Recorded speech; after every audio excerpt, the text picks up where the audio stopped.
नमस्कार, आदाब एंड सत श्री अकाल दोस्तों। आज हम बात करेंगे ट्रेडिंग और इन्वेस्टमेंट दोनों की। जब मैं ट्रेडिंग की बात करता हूं तो आपको मालूम है कि मैं डे ट्रेडिंग की बात नहीं करता, उसके तो मैं बिल्कुल ही खिलाफ हूं। ऑप्शंस की ट्रेडिंग की बात करता हूं और ऑप्शन ट्रेडिंग भी ऑप्शन सेलिंग की। जब भी मैं कहूं कि ऑप्शन ट्रेडिंग तो उसका मतलब है ऑप्शन सेलिंग, क्योंकि ऑप्शन बाइंग का काम मैं नहीं करता, ना मैं रिकमेंड करता हूं। और ऑप्शन सेलिंग, पुट और कॉल सेलिंग का ही काम करता हूं, उसको मैं ट्रेडिंग बोलता हूं। तो आज हम बात करेंगे कि ऑप्शन ट्रेडिंग जो है या सेलिंग जिसको मैं बोलता हूं, उसके बारे में लोगों के बहुत से सवाल आते हैं कि भैया हमें आप लाइव ट्रेडिंग करके बताओ, आप कैसे सौदे करते हो वैसे बताओ। तो मैं आज ऑप्शंस की ट्रेडिंग के बारे में बात करूंगा। तो पहले मेरा मानना ये है कि आपको जो ऑप्शन सेलिंग है, ऑप्शन की समझ होनी चाहिए और कौन कौन से लोग तैयार हैं इसके लिए। आप अपने आप को पहले समझो। हर आदमी हर चीज़ के लिए नहीं बना होता। कई लोग ट्रेडिंग के लिए नहीं बने होते और उनके लिए फिर इन्वेस्टमेंट वाला रास्ता आसान होता है। इन्वेस्टमेंट के लिए आपको कोई भी नॉलेज नहीं चाहिए। इन्वेस्टमेंट वाले सबसे ज़्यादा पैसा बनाते हैं। उनमें एक चीज़ चाहिए होती है, पेशेंस। कोई सा भी स्टॉक लिया, लंबे तौर पे रख लिया, वो ट्रेडिंग से ज़्यादा पैसे बनाते हैं। तो वो इन्वेस्टमेंट की तरफ चले जाएं। पहले अपने आप के अंदर झांको कि आप ऑप्शंस सेलिंग या ट्रेडिंग के बारे में आप इंटरेस्टेड हैं। इंटरेस्टेड होने की बात यह है कि आप उसके लिए आपके अंदर है। कई लोग मैथमेटिक्स में माहिर होते हैं या मैथमेटिक्स की उनको समझ आती है, नंबर्स की समझ आती है। अगर आपको उस नंबर्स के बारे में बहुत नहीं ज्ञान या उसमें आपका इंटरेस्ट नहीं है, देखो भगवान ने हर आदमी को अलग तरह का कोई टैलेंट दे रखा है। तो आप पहले अपने अंदर झांको, ईमानदारी से अपने अंदर झांको, क्या आप स्टॉक ट्रेडिंग के लिए बने हुए हैं। अगर आप आपका माइंड मैकेनिकल माइंड है तो आप मैकेनिक्स में जाएं तो ज़्यादा कामयाब होंगे। ठीक है, आपका ड्राइंग में इंटरेस्ट है तो ड्राइंग में ज़्यादा कामयाब होंगे आप। तो इसलिए आप ट्रेडिंग जो है वो हर किसी के बस का नहीं है। पहले आप अपने आप को धक्के से मत उस तरफ ले जाओ कि भैया किसी ने पैसे बनाए हैं ट्रेडिंग में तो मैं भी बना लेता हूँ। तो हर आदमी ट्रेडिंग में नहीं बना सकता, क्योंकि आपको पता है कि स्टॉक ट्रेडिंग में कोई सी भी ट्रेडिंग ले लो, उसमें से 3000 तरीके अगर पैसे बनाने के हैं तो 3500 तरीके पैसे गंवाने के हैं। अगर आपको नहीं आता तो आप ट्रेडिंग से दूर रहो, आप इन्वेस्टमेंट की तरफ आ जाओ। ये बहुत इम्पोर्टेंट बात है। आप ईमानदारी से अपने बारे में सोचो कि क्या आप इस चीज़ के लिए बने हुए हैं, क्या आप टाइम दे सकते हैं, नंबर्स के मामले में आप अच्छे हैं, या फिर आप तैयार हैं थोड़ा वक्त देने के लिए, सीखने के लिए तैयार हैं। तो अगर आप नहीं तो फिर इन्वेस्टमेंट की तरफ चले जाइए। इस तरफ वक्त मत वेस्ट कीजिए, क्योंकि ये हर चीज़ हर आदमी के बस की नहीं होती। अब जिसमें क्रिकेट है ही नहीं तो उसको आप जितनी मर्जी चाहे रवि शास्त्री ट्रेनिंग दे ले तो उसको क्रिकेटर नहीं बना सकता। उसमें क्रिकेट होनी चाहिए। या फिर सचिन तेंदुलकर है, अगर उसको आप वॉरेन बफे भी ट्रेनिंग देना शुरू कर देता फाइनेंशियल्स के बारे में, स्टॉक के बारे में, तो वो फाइनेंशियल एक्सपर्ट नहीं बन पाता सचिन तेंदुलकर, क्योंकि उसके अंदर फाइनेंशियल्स का नहीं वो टैलेंट है, उसके अंदर क्रिकेटर था तो वो क्रिकेटर बना। इसलिए आप अपने अंदर का टैलेंट पहचानो कि आप किस चीज़ में माहिर हो।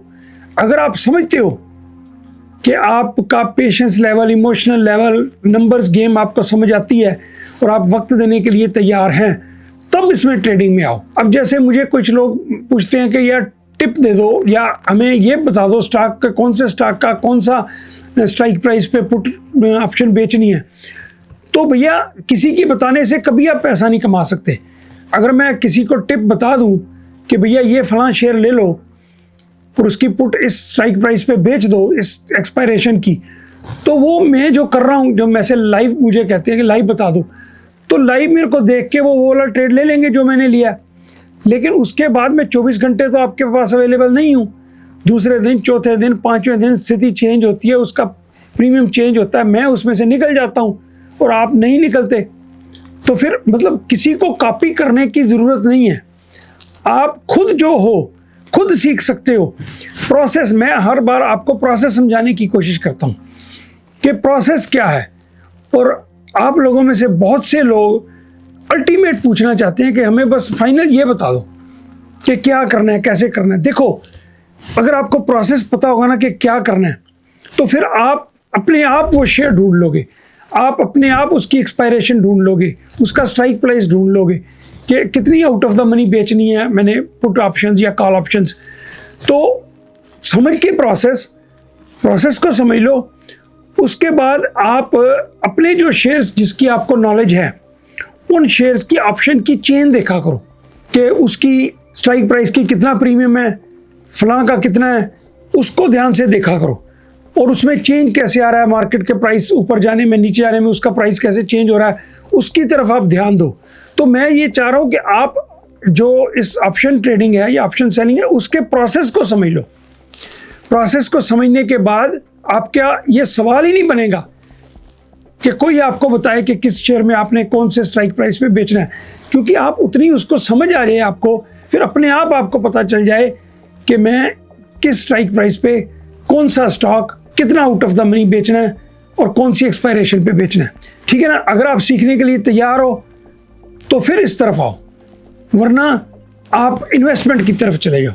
तो कुछ मैं ना आपको जो ऑप्शन में इंटरेस्टेड हैं तो कुछ बुक्स लोग पूछते हैं कि आप बुक्स का रेफरेंस दो, तो मैं कुछ आपको बुक्स बताता हूँ जो अच्छी हैं ऑप्शंस को सीखने के लिए। अगर आप ऑप्शन में इंटरेस्टेड हो तो एक बुक है गेटिंग स्टार्टेड इन ऑप्शंस, ये माइकल थॉमसेट की बुक है। ये अच्छी बुक है सीखने वालों के लिए, शुरुआत वालों के लिए। और अगर सेकंड जो सीखने के बाद थोड़ा सा कि कैसे इसको ट्रेड करना है उसके लिए एक बुक है get rich with options, Lee Lowell की एक बुक है गेट रिच विद ऑप्शंस, ये भी बहुत अच्छी बुक है। और तीसरी एक बुक लॉरेंस मैकमिलन की बुक है, ये है मैकमिलन ऑन ऑप्शंस। ये 3 बुक्स अच्छी ऑप्शंस की बुक हैं, तो इनको पढ़ लो। अगर आपको समझ आती है, इंटरेस्ट बनता है, पहले एक कोई खरीद लो, फर्स्ट वाली ये खरीद लो आप अगर खरीदना चाहो तो। Getting started in options Michael Thomsett की ये बुक है। तो इसको पढ़ के अगर आपको समझ आती है कि ऑप्शंस कैसे है, कैसे खेलना है इसको, तो फिर आप इसमें शुरू कर दो और सीखो। पहले सीखने के बाद शुरू करो। किसी भी चीज़ को सीखने के बाद ही आप जो है उसमें माहिर हो सकते हो। ठीक है ना। महारत हासिल करना बहुत ज़रूरी है, क्योंकि मार्केट में बहुत से लोग हैं जो इसका काम कर रहे हैं और कमाते वही हैं जिनको पूरी तरह से सारी गेम समझ आ गई है। और उसकी स्ट्रेटजी आप एक बना लें अपनी, जैसे मैंने बनाई हुई है। कई सालों के बाद एक्सपीरियंस के बाद मैंने अपनी एक स्ट्रेटजी बनाई हुई है, मैं उसी स्ट्रेटजी के ऊपर चलता हूँ। और इतने सालों के बाद अब जो आके अगर आप ये सोचें कि शुरुआत में पहले साल दूसरे साल आपको इतना प्रॉफिट हो जाएगा, मैंने जैसे अपना प्रॉफिट शेयर किया आपको, और लगभग मैं स्टॉक ट्रेडिंग में 90-95% साल में मैं डबल कर लेता हूँ पुट ऑप्शंस बेच के, कॉल ऑप्शंस बेच के। लेकिन आप लोग अगर शुरू में 30-35% भी रिटर्न ले पाते हो, लेकिन खुद से करो, खुद से सीखो। मेरे सिखाने से आप एक बार तो कमा लोगे। जैसे मैंने किसी को शेयर की टिप दे दी, भैया ये शेयर लोग मांगते हैं, ये शेयर ले लो जी, ठीक है, वो आपने ले लिया और उसमें आपने 3x कर भी लिए। उसके बाद आप किसी और टिप पे चले जाएंगे, उसमें 3x के 1x रह जाएंगे वापस। तो जो कमाया होगा आपने वो इधर चला जाएगा। हाँ, इन्वेस्टमेंट में टिप्स काम आ जाती हैं। इन्वेस्टमेंट में अगर आप किसी ने बता दिया आपको कि ये मल्टी बैगर स्टॉक है, तो आप लेके उसको भूल जाओ, तो फिर वो आप ट्रेडिंग से भी ज़्यादा पैसे कमा सकते हो। जैसे मैं इन्वेस्टमेंट भी करता हूँ एक अकाउंट में, तो अगर मैंने 10 का शेयर लिया और मैं तो क्योंकि रोज़ देखता हूँ स्टॉक के प्राइसेस, तो जिस दिन मेरा वो 40 हुआ 50 हुआ प्राइस टारगेट रखता हूँ तो मैं उसमें निकल जाता हूँ। लेकिन अगर जो इन्वेस्टर है पेशेंस वाला, वो मेरे से भी कई गुना ज़्यादा कमा सकता है, क्योंकि उसने रोज़ तो देखना नहीं है। तो मैंने 10 वाला शेयर रोज़ देखना है, उसका भाव 12 हो गया, 15 हो गया, 18 हो गया, 20 हो गया, 25 हो गया, 30 हो गया। तो जितना मैं फिर 30 के बाद 28 हो गया, 25 हो गया, फिर दोबारा जब 30 जाएगा तो मैं उसमें से निकल जाऊँगा। लेकिन जो लोग देखते ही नहीं है, एक बार चीज़ लेके रख दी, 5 साल 10 साल के लिए रख दी या फ्यूचर के लिए, वेल्थ जनरेशन के लिए, वो असली कमा सकते हैं पैसा। वो ट्रेडर से भी ज़्यादा पैसा कमा सकते हैं। तो मैं तो ये कहूँगा कि जो लोग सोचते हैं ना कि जल्दी से रिच बन जाए स्टॉक मार्केट से, तो भैया जल्दी से रिच बनने के चक्कर में जल्दी से आप अपना पैसा गंवा देते हो। तो मैं ये कहता हूँ कि आप गंवाने वाला जो है ना, उस पर कांटा मारो सबसे पहले, कि जो भी तरीके से आप पैसे गंवाते हैं पहले उसको ख़त्म कर दो। अगर आपने ट्रेडिंग करनी है, डे ट्रेडिंग तो बिल्कुल ही मत करो ना। कोई बहुत ही मतलब 1000 में से 1-2-4 बंदे होंगे जो डे ट्रेडिंग में लकी होते हैं, कमा जाते हैं। उसके लिए एक्सेप्शनल पेशेंस चाहिए। तो डे ट्रेडिंग को तो मैं बिल्कुल ही रिकमेंड नहीं करता किसी भी आदमी के लिए। जो ऑप्शंस की ट्रेडिंग है उसके लिए आप पूरी तरह से अपने आप को तैयार करो, सीखो। सीखने के बाद पहले समझो ऑप्शंस होती क्या हैं, कैसे काम करती हैं ऑप्शंस। मैं अपनी तरफ से सिखाने की कोशिश करता हूँ। मैं जो अपने एग्जांपल भी देता हूँ कि मैंने ये स्टॉक इस स्ट्राइक प्राइस पे बेचा, इतना प्रीमियम मिला, तो उस हिसाब से आपको कोई नॉलेज हो जाए। लेकिन वो अमेरिका में जो प्रीमियम्स हैं और हैं, इंडिया में और हैं। इंडिया में सिस्टम बिल्कुल दूसरे तरीके का है। तो आप इंडिया के तरीके से ऑप्शंस के बारे में समझ के और फिर देखो आपके लिए सूटेबल है या नहीं है, तब करो। वरना इसमें पैसे गंवाने के भी चांस हो सकते हैं। आप अगर ऑप्शन बाइंग तो बिल्कुल मत करो ना, क्योंकि सेलर ने कमाने हैं पैसे, ऑप्शन बायर ने गंवाने हैं। तो हिंदुस्तान की मार्केट पहले भी मैंने एक वीडियो में बताया था कि इंडिया की मार्केट में लॉट साइज़ बहुत बड़े हैं, 500-600 शेयर का लॉट होता है। तो उसमें ऑप्शन सेलिंग वालों के लिए, स्मॉल इन्वेस्टर के लिए डिसएडवांटेज है। तो स्मॉल इन्वेस्टर को ऑप्शन बाइंग के लिए रखा हुआ उन्होंने कि भैया आप बाइंग करो और पैसे जो है ऑप्शन सेलर कमाते हैं, जो बड़े खिलाड़ी हैं वहाँ पे।